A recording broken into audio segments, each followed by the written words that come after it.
Hello everyone, my name is Alex, otherwise known as some Bad Beat Scrub. Welcome to episode 14 of my Go Rock Let's Play. Sorry I haven't been posting as many videos. Life is busy, I don't have time to record all day. So, at the beginning of this episode, we have some dwarves trying to attack Q after he just recently took their city.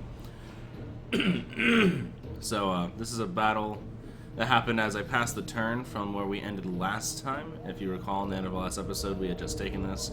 I'll do a map review once we get into the battle, so let's see what's going on. Alright. So I guess I should have mentioned, this is the death throes of the Spine of Sotek dwarves. Their faction lost their last city last turn, and whenever they do that, they kind of get suicidal and just throw themselves at the nearest city so they can resettle, because until they settle, they'll continue taking attritional losses. So this represents the last group of dwarves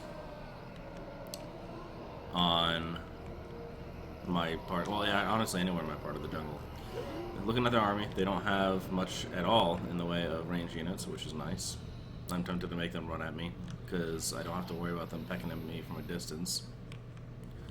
There's not much in the way of advantageous terrain, except for this hill a little bit, but even that's minimal. So I think what I'm going to do is just set up a line. Get that a little straighter. I can kind of use this rock to make sure they don't. Yeah, actually, here. Dump everyone in the corner. I can use that rock to make it more obnoxious for them to flank me. Like so. I'm going to start the chameleon skinks just right up in their face because they don't have range units, and have them do a skirmishing retreat. Throwing missiles at them, back across my lines.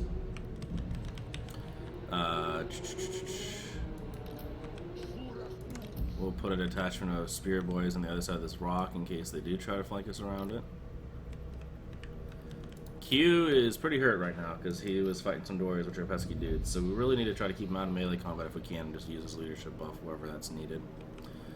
And as far as the cold ones are concerned, I'm probably going to put them out here and swing them around wide and try to flank the dwarves on the back of their line, because they're going to be almost as stubborn in melee combat as I am. This certainly is not going to be a Skaven style raffle stomp. Let's see, they got armored shielded charge defense against larger foes, 90 with a shield armor compared to my 66. I've got them beat in melee attack and pretty handily in weapon strength and charge bonus.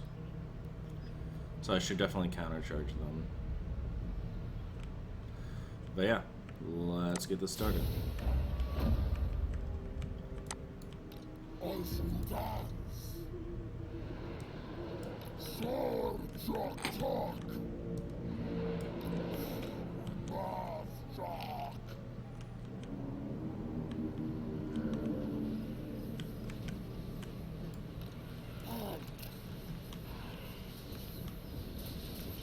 Oh yeah, they're just running. Very nice. Okay guys, you're on skirmish, right? Yeah, skirmish, get out of here. Not only are they on skirmish, they can fire while moving, which is pretty funny.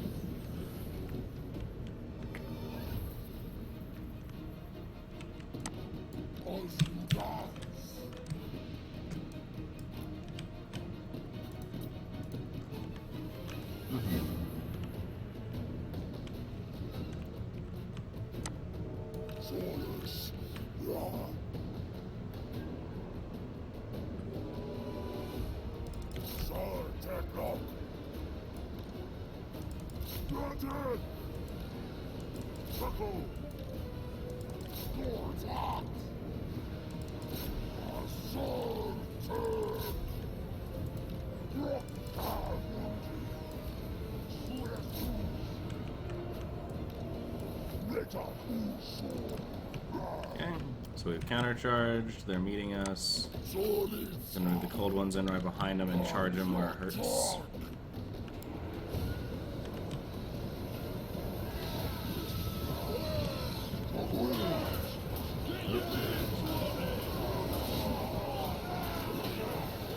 pretty straightforward fight, to be honest. It's just who can outlast who. It looks like I'm outnumbered here, so that's where I'm going to need my Cold One Cavalry. We'll go ahead and have the Skinks focus these guys.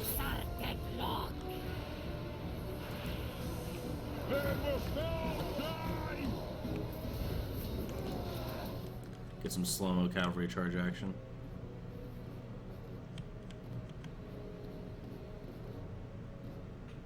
Oof.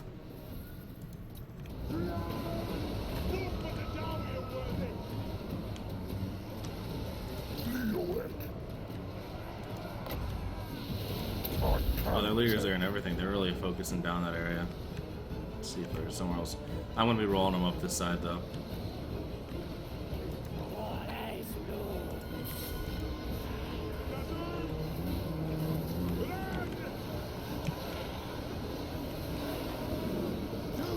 Oh yeah, they're taking surrounded bonuses, attacking the rear, losing decisively. It's just not good. Not good at all for them. Gonna go ahead and pull my cold ones off and charge them somewhere else now. They've done their job in that part of the line.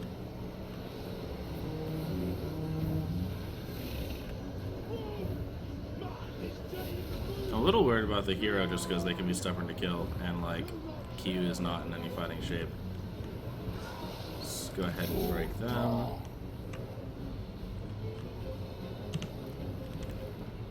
These guys are broken. Roll the line.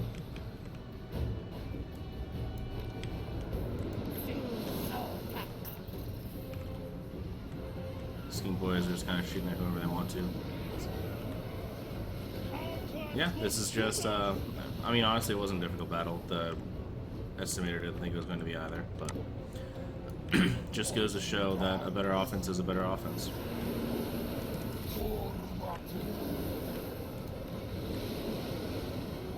And that's your leader routed. See if I can't kill him before he leaves and just get rid of the faction. Because there's probably going to be survivors among these dwarves that are retreating. Go ahead and quadruple time it as he gets mosh pitted. The thing is, I don't think they're going to have the money to recruit a new lord if I kill him.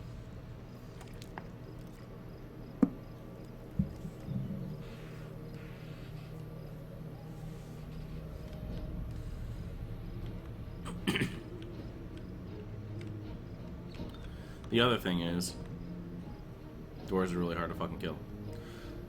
But he is just surrounded. And also slower than me if he gets away.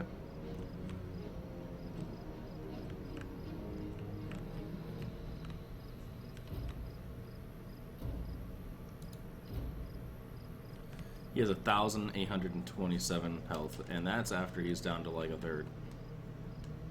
Crazy. To compare, Q has 903 health, but his max is 4,000.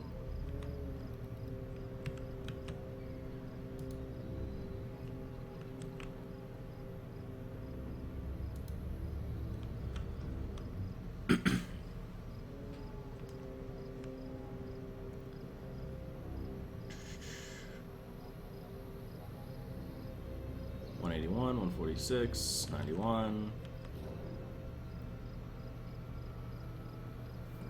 Dead. Dead. I said you're dead. You're at 5 health.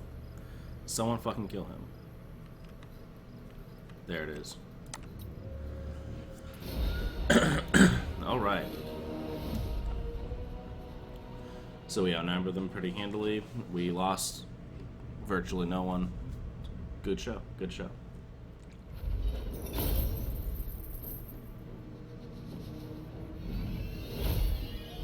Alright.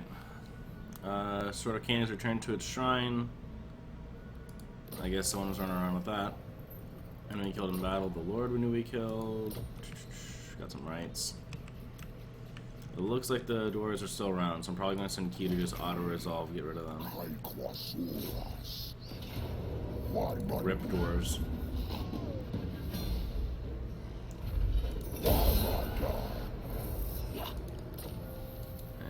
that's Spinocytic doors done. And Rank up Q. He's already made his source units better. He's better at marching. I could make him better at fighting.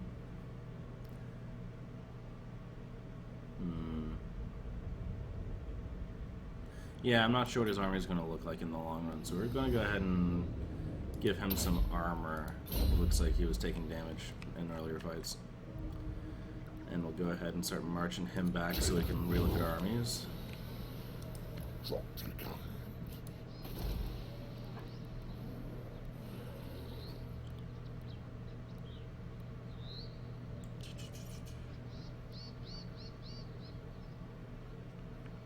Oh, that's right. We're not going to have any positive public order buildings here because we don't own the province. Well, I guess we may as well build this one then. That will cancel out taxes, and then it'll at least be flatlined. Lizard folk don't have a lot in the way of good public order buildings. Unless you get this build out to its max. Okay, we'll go ahead and upgrade Oxel because it needs it, and that'll make it tier 5. Very nice. That'll make it bigger than my other city, technically.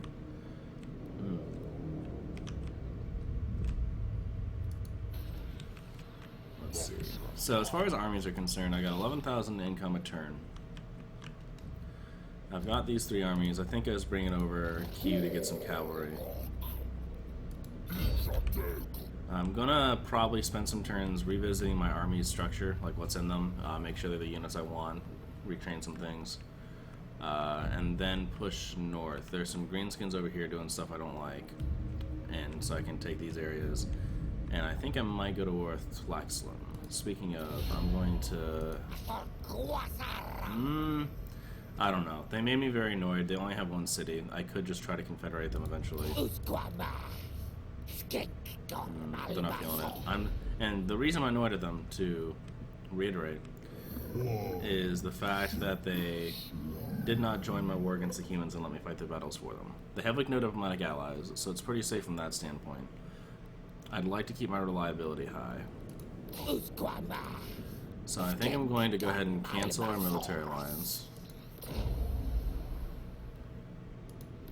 And our trade agreement.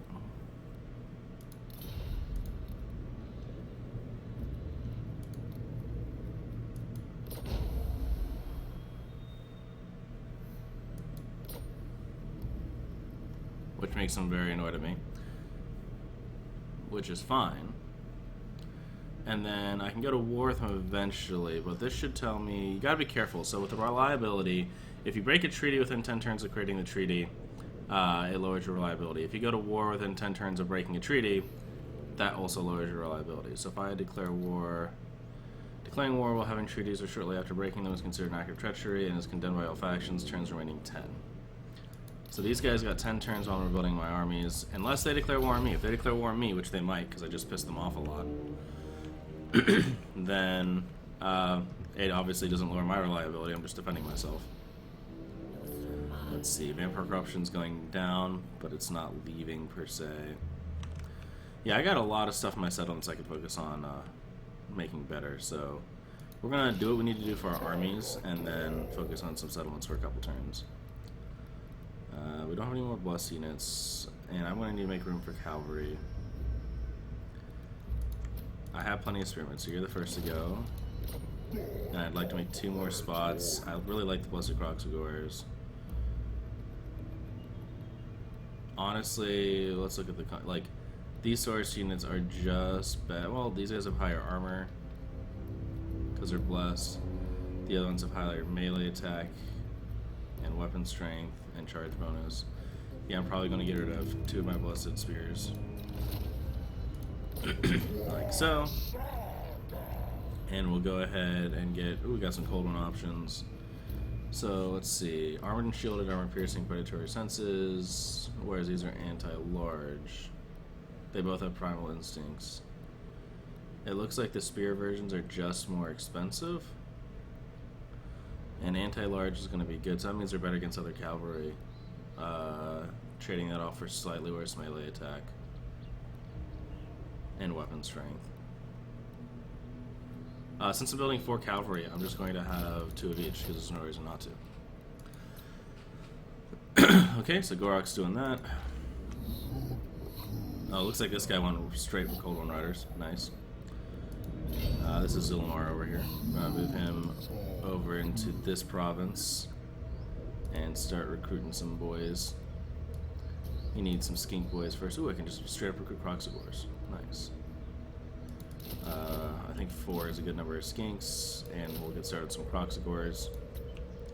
It's good to have some of those guys. I like to have 1 or 2, kind of be like line busters. Now I got 3,000 to play with. Building my dinosaur building. And that's right, the last 2 building slots here are going to be reserved for these 2 buildings, because the landmark buildings are very good. Chipayadol could build better defensive buildings. Mangrove can build better defensive buildings. Blood Swamps can build better trade stuff. We'll go ahead and do the one here in Poxmarsh though, because it's more income, and Poxmarsh needs a defensive building. Actually, Poxmarsh needs a defensive building before it needs anything else, because it is a border town like that. I might move... once after he builds his cavalry, while I'm waiting on the other armies, I might move Q up into the vampire area to help deal with that Untainted, since I gave him those upgrades for Untainted earlier. It's a, you know what, I wants to build. Looks like these are all working on buildings. Eventually Temple of Kari is probably going to rebel, and I don't know what to do about that except for taking Tlaxlan and building a public order building. So we'll see. But yeah, let's go ahead and go to turn 82. Alright. Research the technology, that's good. Let's look at Zulmar. Zulmar's going to build his other... Oh shit, I got Dino Boys. So how many Dino Boys do we have? Well, let's look at our options. We have the Feral, they're both Feral at this point, which means that they're not trained. They're just kind of like poked into battle. Armored Armor pierces causing terror. The Bastillodon has too much armor. The Stegodon has slightly less armor, but a lot more weapon strength and a lot more charge bonus. I see. I see. Let's see. So we've already used 11 of our slots.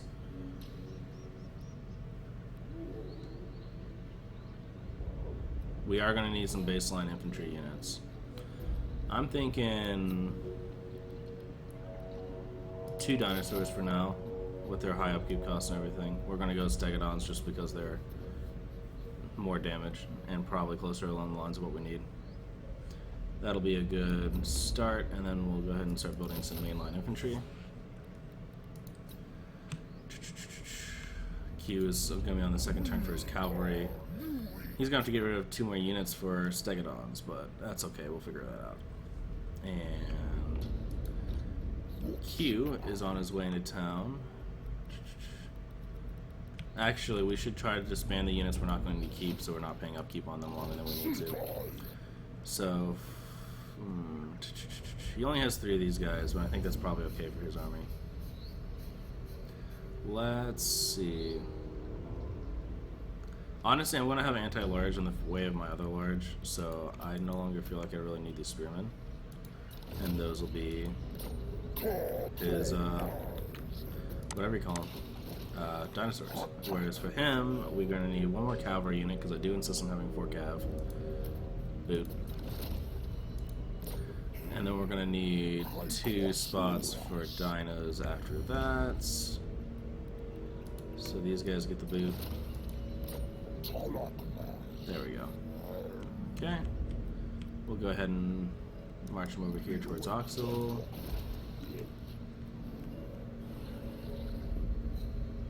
That's right, we're trying to get the Skaven to 0 on Oxel if we can. Let's see. We can upgrade defenses in either of those areas. I think we have better building options here. Yeah, we have trade stuff and income things. I always like to do income first because more money, more problems, and also because That'll help me get to the other upgrades faster. So I'm going to go ahead and do a port.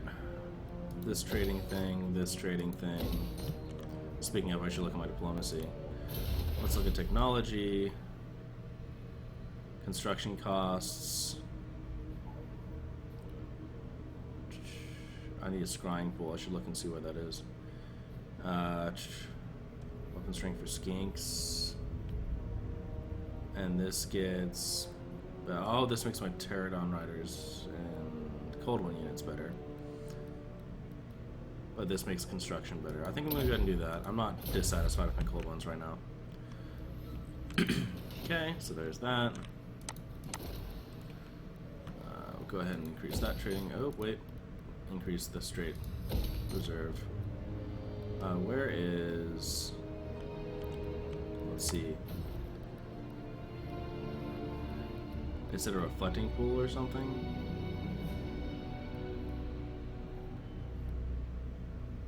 That's a star chamber.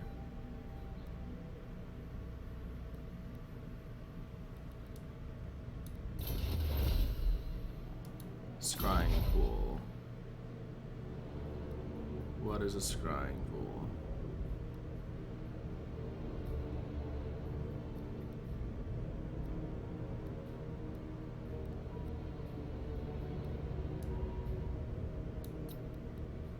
Oh. I need to build this kind of defensive building. Huh.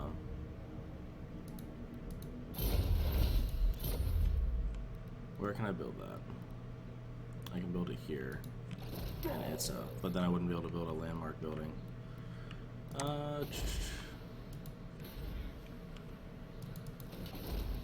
Oxel's gonna have space. I'll probably build it in Oxel. Yeah, well, let's go ahead and go to turn 83. Alright, let's see. We'll do armies first. Gorok has his cavalry. We'll go ahead and walk him over this line so he can get his big old Dono boys. Boom.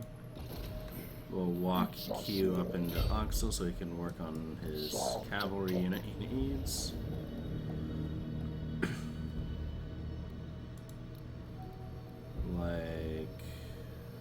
We'll just make all of his spears for the sake of consistency. And then for Zul'Amar, we can fit another mainline infantry in there. Oh yeah, so we need to build that scrying pit for our technologies, so we're going to go ahead and build it in Oxel once it upgrades in 4 turns. In the meantime, we're upgrading all these buildings here. We'll do you for the trading. Oh, I forgot to look at diplomacy. And we're pretty good on public order right now. Fuming Serpent can get upgraded. We'll do that. That's not to say that I won't build that building, but I'm not going to go building that building before I necessarily need to if there's other things that are better. Like making the Parks March better defended. I'm really nervous because like this is the city that a lot of people from the other continent would land on if they came to invade.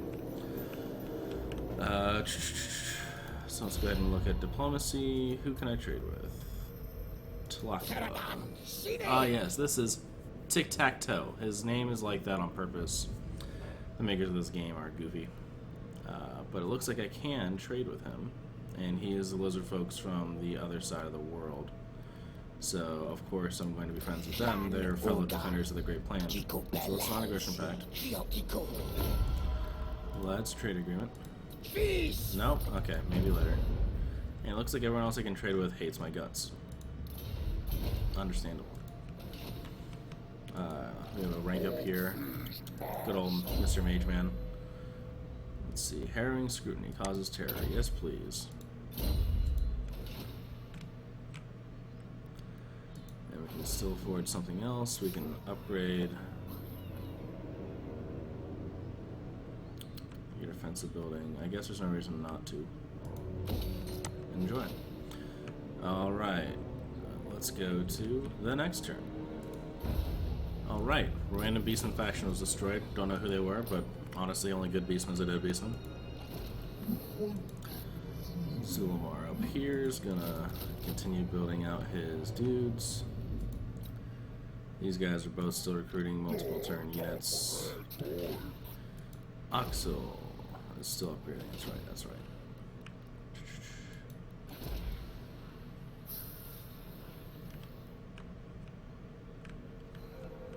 Oh, this poor city. Temple of Kara. I'm just gonna make it really hard to take the city, so whenever the rebellion happens, they have a hard time.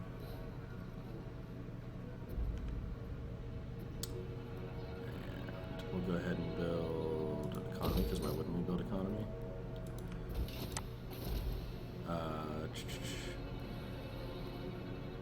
That's right, I can recruit Pterodon Riders here. Eventually I want to be able to recruit the... Oh, I'm sorry, those are cold ones. I should want to be able to recruit the Pterodon Riders. I might build that building in Oxel as well. And that's probably going to replace my Chameleon Skinks with the Skinks that ride the Pterodons and shoot missiles, because what's better than Skink Boy missiles when is flying Skink Boy missiles?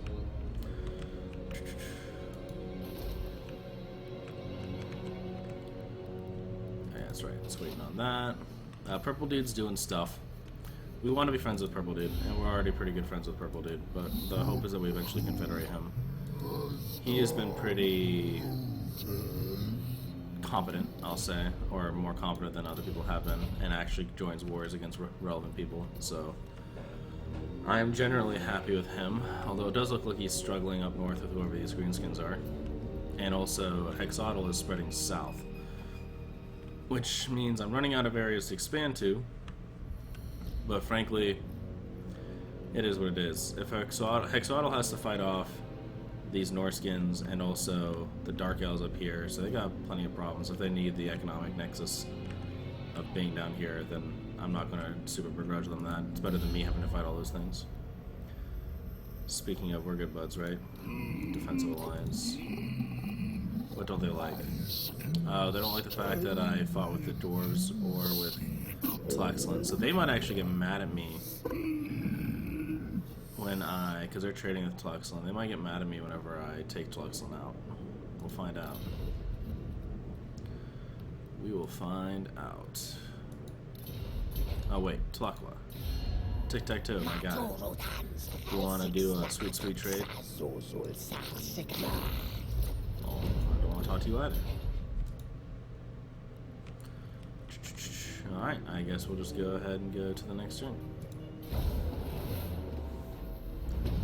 Alright. Lots and lots of building stuff. So Q, I think his army is pretty well situated where we want it to be. So we're going to go ahead and start marching up to where shit's going to happen, which is, if not Tlaxlan, then the areas in the mountains. So we might swing wide. Oh wait, am I still worried about the corruption over here? It's going down to 37.5%. That anything he provides there will be temporary anyways, for if he leaves. So it's gonna march him up this way. Either towards Tlaxlan or over here to the mountain range to take that one city left. That's probably greenskins. Q is ready to recruit some Stegodon boys, so I'm going to go ahead and move him up over here. We'll do that next turn.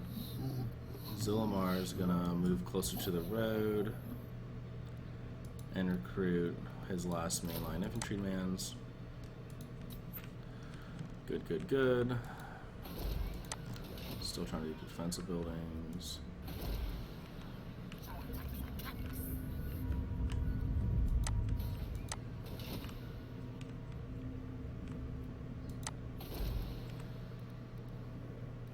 For this landmark now, so I'm going to go ahead and do that. Nice, nice, nice. Ooh, I can get Temple Guards soon. Temple Guards are tier 4 infantry. They're going to be our best and final mainline infantry in our late game armies. So we'll go ahead and get that underway. I think I'm going to keep the armies the way I have them for now and use those in the next wave of me refilling my armies. We'll see.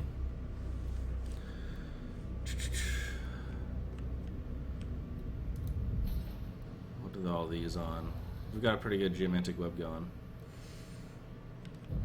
That's about where we want it. Yeah, all these are on the building thing. Go ahead and upgrade you. Okay, that's all my army's doing something.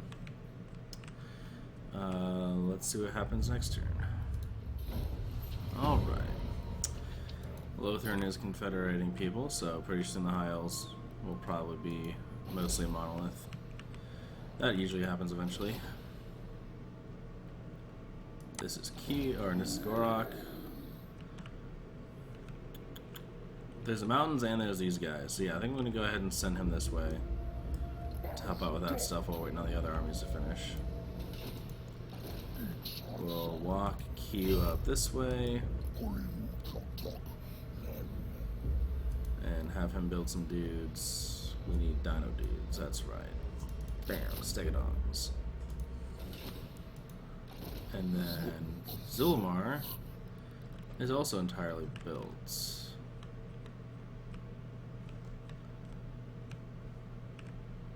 I think Zulmar is going to head up north both to pacify Temple of Kara and also to keep an eye on Tlaxlan. So we're going to start moving them up here.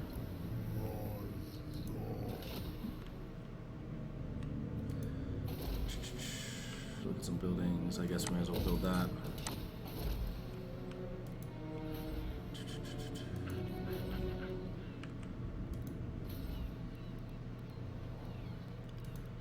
Build that. 10,000 income a turn goes by really fast when you're upgrading a bunch of settlements. Good stuff. Ox will be done next turn, so next turn we'll build that building we needed for the technology. And let's see. Yeah, we'll go ahead and go to next turn. Alright. Let's see. Go ahead and continue marching Q up into the mountains.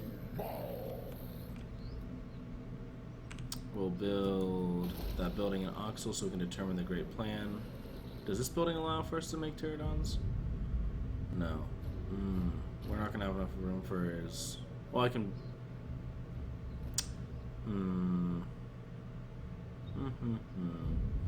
Well, we need to for the technology, so let's go ahead and do that. Because, like, that has to happen.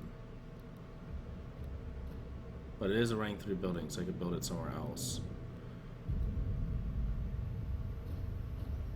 This is a good building. It's not super necessary. We're going to get rid of that. We're going to build your landmark. We're going to build the I can recruit pterodons building. And then next time we'll build that building we need and march the old ones. And go ahead and build you.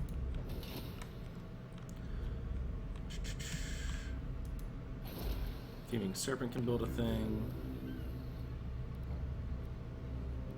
We'll build their trading resource. Very nice. Move Zulmar further north to go up north of Tlaxlan. Q is still recruiting his Stegodon boys. Alright. Well, I think we're at about 30 minutes of filming, so I'm going to go ahead and cut it off. Thank you for watching. My name is Alex, otherwise known as Some Bad Beat Scrub. Stay tuned next time to see what happens with Tlaxlan, what happens with these greenskins, and what the Great Plan has in store for us down the road. Once again, I appreciate you watching, and I'll see you next time. Take care.